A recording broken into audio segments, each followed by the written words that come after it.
Hi friends, Pandian store episode ரிவ்யூவில் என்ன நடக்குதுன்னு பார்க்கலாம் வாங்க. சேனலை சப்ஸ்கிரைப் பண்ணிக்கோங்க, மறக்காமல் பெல் ஐகானையும் கிளிக் பண்ணிக்கோங்க. இங்கே நம்ம பழனி வந்து இந்த சுகன்யா ஏன் தான் இப்படி நடந்துக்கிறான்னு தெரியல, எதுக்காக வா வான்னு சொல்லி கத்திக்கிட்டு இருக்காளோ. தனியாக என் அக்கா எத்தனை நாள் அந்த வீட்டில் இருக்குது, அப்படி தைரியமாக இல்லைன்னா எப்படி குடும்பம் நடத்துறது, இவளெல்லாம் நம்ம என்னத்துக்கு தான் கல்யாணம் பண்ணிட்டு வந்தோமோ, இவ கூட சரியான ரோதனையாக போச்சு.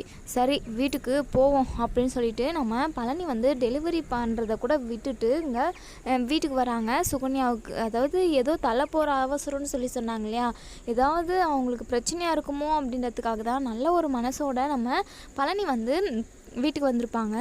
எங்கள் பழனி வந்தும் வராதம்மா எங்கள் சுகன்யா அப்படி அங்கே உள்ள பாத்திரத்தை எல்லாத்தையுமே அப்படியே தட புடான்னு சொல்லிட்டு உடைக்கிறாங்க. உடனே நம்ம பழனி இருந்துட்டு, என்ன சுகன்யா எதுக்காக அந்த சவுண்டாக அந்த பாத்திரத்தெல்லாம் உருட்டிக்கிட்டு இருக்க, உனக்கு என்னதான் ஆச்சு, சரி எதுக்கோ வீட்டுக்கு வர சொன்னியே, என்ன எதுக்காக வர சொன்ன அப்படின்னு சொல்லி கேட்குறாங்க. ஓ இதுக்கப்புறமும் உங்களுக்கு இன்னும் வேலை இருக்கா, இப்போவே நைட்டு 8 மணிக்கு மேலே ஆகிப்போச்சு, இதுக்கப்புறமும் நீங்கள் வெளியில் வேலை பார்க்குறீங்களோ, அவ்வளோ சின்சியர் சிகாமணியா நீங்கள், தனியாக ஒரு பொண்டாட்டி வீட்டில் விட்டுட்டு வந்துட்டோமே, வேலையோட வீட்டுக்கு போகலாம் அப்படின்ற ஒரு எண்ணமே இல்லையா? ஆமாம் எதுக்காக என் கழுத்துலலாம் நீங்கள் தாலி கட்டினீங்க, உங்களெல்லாம் நம்பி நான் கழுத்தை நீட்டின பாரு, என்ன சொல்லணும், போய் உங்களை கல்யாணம் பண்ணிக்கிட்டு இப்போ நான் எவ்வளோ கஷ்டப்பட்டுக்கிட்டு இருக்கேன். சே இப்போது நான் இந்த வீட்டோட வேலைக்காரி வேறு ஆகிட்டேன். உங்கள் அக்கா நல்லா ஊரை சுற்றுறதுக்கு போயிட்டாங்க, இப்போது உங்கள் எல்லாருக்குமே நான் தான் ஆக்கி வடித்து கொட்டணும். எனக்குன்னா தலையெழுத்தா, நான் பாட்டுக்கு உங்கள் அண்ணனுங்க வீட்டிலே இருந்திருந்தா ராணி மாதிரி இருந்திருப்பேன். அந்த வீடு எவ்வளோ பெருசாக இருக்குது, எவ்வளோ வசதியாக இருக்குது, ஆனால் இங்கே கூட்டிகிட்டு வந்து உங்கள் கௌரவம், இந்த வீணா போன கௌரவத்துக்காக என்னை இங்கே கூட்டிகிட்டு வந்து என்னை கஷ்டப்பட வைக்கிறீங்க அப்படின்னு சொல்லிட்டு சுகன்யா வந்து வாய்க்கு வந்ததெல்லாம் பேசிக்கிட்டு இருக்க. பழனி இருந்துட்டு, இங்கே பார் சுகன்யா, வார்த்தையை அளந்து பேசு, வாயை அடக்கி பேசு, இப்படி ஆம்பளை மாதிரி நடந்துக்காத, ஆம்பளை நானே பொறுமையாக இருக்கேன் அப்படின்னு சொல்ல. ஓ நீங்கள் ஆம்பளையா, எனக்கு இப்போ தான் தெரியும் அப்படின்னு சொல்கிறாங்க. வேண்டாம் சுகன்யா, நீ வந்து என் பொறுமையை ரொம்ப சோதிக்கிற. நான் எப்பவுமே யாரோட மனசையும் இப்போ வரைக்குமே கஷ்டப்படுத்துனது கிடையாது, உன்னையும் அப்படி தான் நான் நடத்தணும், தன்னோட பொண்டாட்டி அதாவது நல்லா இருக்கணும்னு தான் நான் இப்போ வரைக்குமே நடந்துருப்பேன். ஆனால் நீ இருக்க பற்றியா, என்னை எல்லார் முன்னாடியும், இந்த வீட்டில் உள்ளவங்க முன்னாடி எல்லார் முன்னாடியும் அசிங்கப்பட வச்சுட்ட, என் மனசை ஒவ்வொரு நாளும் ஒவ்வொரு நிமிஷமும் நீ கஷ்டப்படுத்திக்கிட்ட மட்டும்தான் இருக்க. இதெல்லாம் ரொம்ப தப்பு சுகன்யா, ரொம்ப பாவம், இதுக்கெல்லாம் நீ சேர்த்து வச்சு அனுபவிக்குவ அப்படின்னு சொல்கிறாங்க. ஓ சாபம் விடுறீங்களோ, உங்கள் சாபம் பழிக்குமா? கண்டிப்பாக பழிக்காது. எங்கள் பாரியா, பொண்டாட்டியே வீட்டில் தனியாக விட்டுட்டு போயிருக்குன்னு தெரியும், சீக்கிரமாக வரலாம் இல்லை, வந்து பொண்டாட்டிக்கு ஏதோ 1-2 ஹெல்ப்பு பண்ணலான்றதெல்லாம் இல்லை, நீங்கள் பாட்டுக்கு ஹாயாக வருவீங்க, சாப்பிட்டு படுத்து தூங்கிடுவீங்க. பொண்டாட்டிக்காக நீ என்னையா பண்ணிக்கிட்டு இருக்க? ஒரு விஷயம் பண்ணியிருப்பியா, சினிமாவுக்கு போகலான்னு சொல்லிட்டு உன்னை கூட்டிகிட்டு போனேன், ஆனால் 300 ரூபாவை எடுத்துகிட்டு வர, நீ எல்லாம் ஒரு புருஷனா?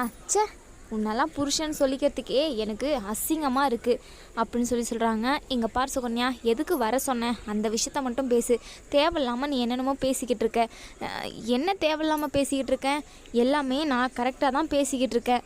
இப்போது உங்களுக்கெல்லாம் யார் சாப்பாடு செஞ்சு கொட்டுறது, வந்து கூட மாட ஹெல்ப் பண்ணுங்க அப்படின்னு சொல்கிறாங்க. இங்கே பார், அதெல்லாம் முடியாது, நான் ஹோட்டலில் கூட சாப்பிட்டுக்கிறேன், உன் கையால் சாப்பிட்டா அது விஷமாக மாறிடும், ஏன்னா மனசு ஃபுல்லாக விஷமே, உனக்கு உடம்பு ஃபுல்லாக நிறைய விஷமும் கொழுப்பும் திமுறும் அதிகமாயிட்டிருக்கு, கண்டிப்பாக உன்னை என்றைக்காவது ஒரு நாள் அடக்க தான் போகிறேன் அப்படின்னு சொல்கிறாங்க. ஓ அடக்கிடுவீங்களோ, அவ்வளோ பெரிய ஆளா நீங்கள்? இங்கே பாரியா, உன்னை பார்க்கவே எனக்கு அப்படியே அருவெறுப்பாக வருது, போய் இந்த சின்ன வீட்டில் என்னை இருக்க வச்சு ஒவ்வொரு நிமிஷமும் கஷ்டப்படுத்திக்கிட்டு இருக்க, அந்த பெட்டு அந்த மெத்தை கூட ஒழுங்காக இல்லை, போயிட்டு உட்காந்தா கல் மாதிரி இருக்குது, அந்த ரூம்குள்ளே கொசு தொல்லை வேறு, அந்த தொல்லையை கூட சகிச்சுக்கலாம், நீங்கள் பக்கத்தில் படுத்துன்னு அந்த கொரட்டை சவுண்டு விடுறீங்களே, பா தூக்கமே வராது, என்னமோ அப்படியே தலை மேலே ஓடுற மாதிரியே இருக்கும், அந்த மாதிரி இருக்கும். உங்களை கல்யாணம் பண்ணிக்கிட்டு நான் எந்த ஒரு சந்தோஷத்தையுமே அடையலை, எதுக்கு தான் கல்யாணத்தை பண்ணி தொலைச்சோமோன்னு சொல்லிட்டு இப்போ வருத்தப்படுறேன் அப்படின்னு சொல்லிட்டு எங்கள் சுகன்யா வந்து பயங்கரமாக திட்டிக்கிட்டு இருக்காங்க. இங்கே பழனி இருந்துட்டு, இங்கே பார், நீ என் கூட சண்டை இழுக்கிறதுக்காகவே நீ என்னை வர சொல்லியிருக்க, எனக்கு டெலிவரி ஒன்று இப்போ அதாவது டெலிவரி பண்ணிட்டு வரணும், நான் கிளம்புறேன், உங்க கூடலாம் பேசிக்கிட்டு இருந்தா வேலை ஆகாது அப்படின்னு சொல்லிட்டு இங்கே பழனி போகிறாங்க. உடனே நம்ம சுகன்யா இருந்துட்டு ஒழுங்கு மரியாதையாக சமைச்சு வச்சுட்டு போகிறேன் அப்படின்னு சொல்கிறாங்க. இங்கே பார், நீ சமைக்கலைன்னா இரு, அதை பற்றி எனக்கு கவலை இல்லை, நான் என் வேலையை போய் பார்க்குறேன் அப்படின்னு சொல்லிட்டு பழனி வந்து கிளம்பி வந்துடுறாங்க. அதுக்கப்புறம் பின்னாடியே எங்கள் மயில் வந்து ஒழுங்கு மரியாதையாக உள்ளவா, உங்ககிட்ட இன்னும் முக்கியமான விஷயமெல்லாம் பேசணும், நீ பாட்டுக்கு போயினே இருக்க அப்படின்னு சொல்கிறாங்க. இப்போ என்ன தான் உனக்கு பிரச்சனை அப்படின்னு சொல்லி கேட்க, இங்கே பாருங்கள், ஒழுங்கு மரியாதையாக உள்ளே வாங்க, வெளியே வச்சு கத்தனை அப்படின்னா உங்களுக்கு தான் அசிங்கம் அப்படின்னு சொல்கிறாங்க. பழனி திரும்பவும் உள்ளே வராங்க. சரி மயில் அவள் பேக்கை அவளே எடுத்துகிட்டு போகிறா, நீங்கள் எதுக்காக அவளுக்கெல்லாம் பேக்கை தூக்குறீங்க?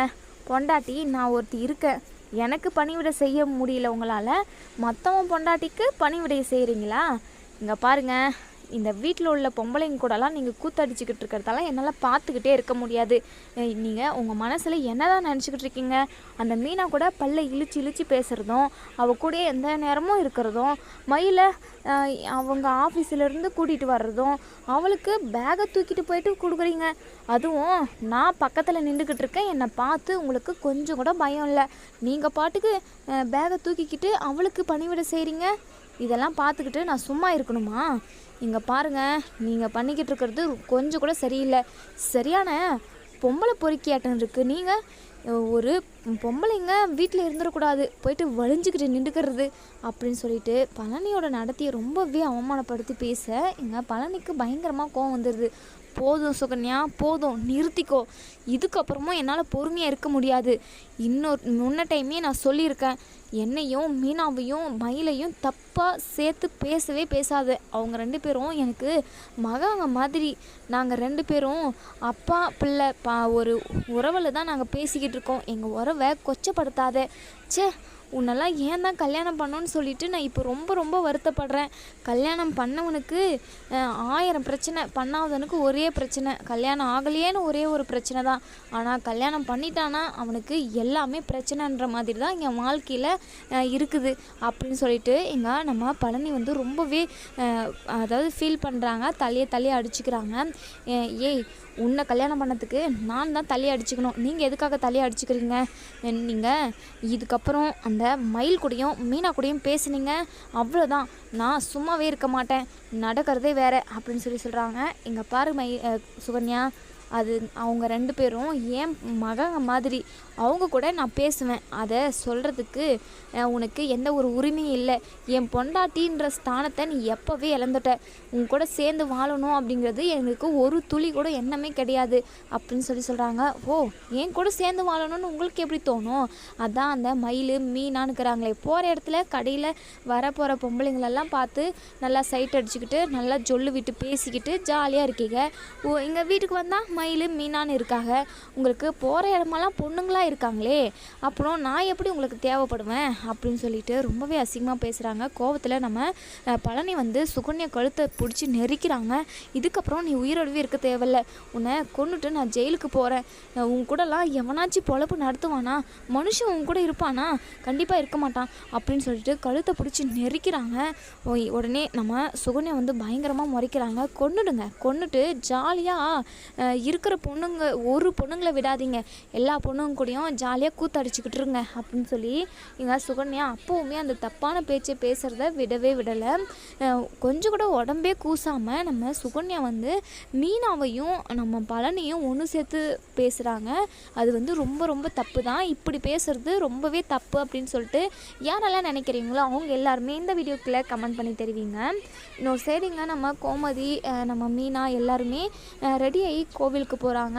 கோவிலுக்கு போயிட்டு நம்ம கோமதி வந்து அவங்க பரிகாரம்லாம் செஞ்சுக்கிட்டு இருக்காங்க. அதே சமயம் அவங்களோட வேண்டுதலையும் நிறைவேற்றிடுறாங்க. கொஞ்ச நேரம் அவங்க கோவிலாண்ட உட்காண்ட்ருக்காங்க. அங்கே வந்து சாமியார் வந்து கோமதி கையை பிடிச்சி பார்த்துட்டு, நீ நினச்சி வந்த காரியம் நல்லபடியாக முடியுமா? நீ உன் பிள்ளைக்கு கல்யாணம் நல்லபடியாக முடியணும்னு சொல்லிட்டு மனசில் நினச்சிக்கிட்டு இருக்க. கண்டிப்பாக நீ நினச்ச மாதிரி உன் கல்யாணம் ரொம்ப நல்லபடியாக முடியும். அது மட்டும் இல்லாமல் உன் மக வந்து ரொம்ப நல்லா வாழ போகிறான். உனக்கு பெருமை சேர்த்து கொடுக்க போகிறா. நீ எதுக்காகவும் எதை போட்டும் மனசை போட்டு குழப்பிக்காதம்மா அப்படின்னு சொல்லிட்டு சொல்கிறாங்க.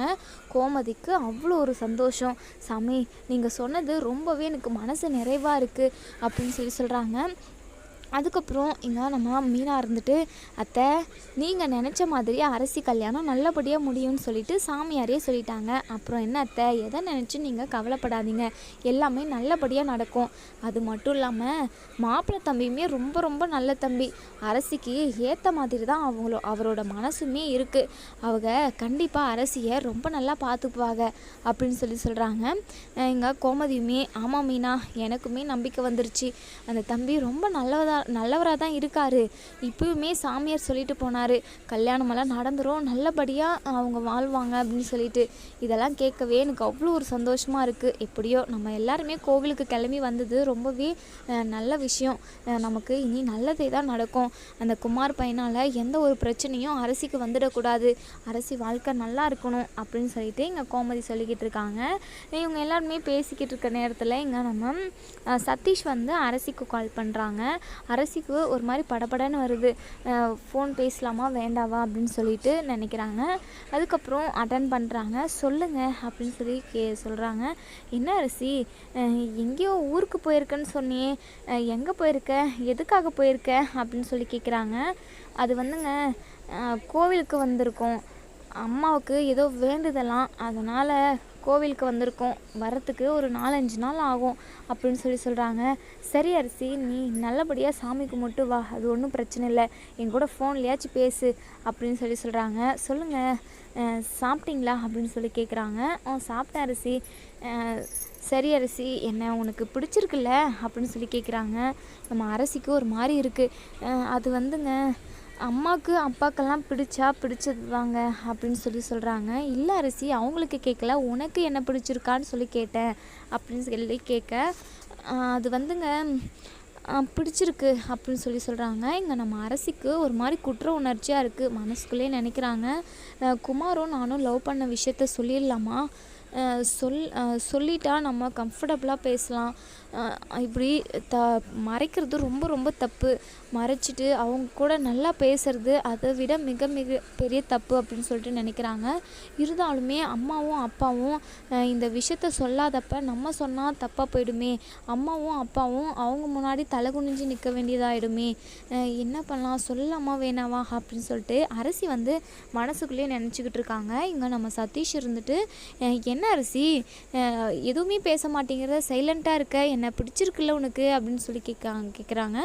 பிடிச்சிருக்குங்க அப்படின்னு சொல்ல, சரி அரசி, நீ ஊருக்கு போயிட்டு வீட்டுக்கு வந்ததுமே என் கூட நீ தனியாக மீட் பண்ணணும், ஓகேவா, நீயும் நானும் ஒருத்தருக்கு ஒருத்தர் பேசி மனசை புரிஞ்சுக்கணும் இல்லையா அப்படின்னு சொல்கிறாங்க. சதீஷ் இருந்துட்டு சொன்னதுமே இங்கே நம்ம அரசி, சரிங்க நான் ஃபோனை வச்சிருவா அப்படின்னு சொல்லி அரசி கேட்டதுமே, சரி அரசி பத்திரம் அப்படின்னு சொல்கிறாங்க. அதுக்கப்புறம் சாமி கும்பிட்டு எல்லாருமே வீட்டுக்கு போயிடுறாங்க. வீட்டுக்கு போனதுமே இங்கே மீனா இருந்துட்டு, அத்தை எந்த வேலையுமே இல்லாமல், அதாவது சும்மா எந்த ஒரு டென்ஷனுமே இல்லாமல் சும்மா இந்த மாதிரி வந்து ஊரை சுற்றுறது ரொம்ப ரொம்ப சந்தோஷமாக இருக்குது அத்தை.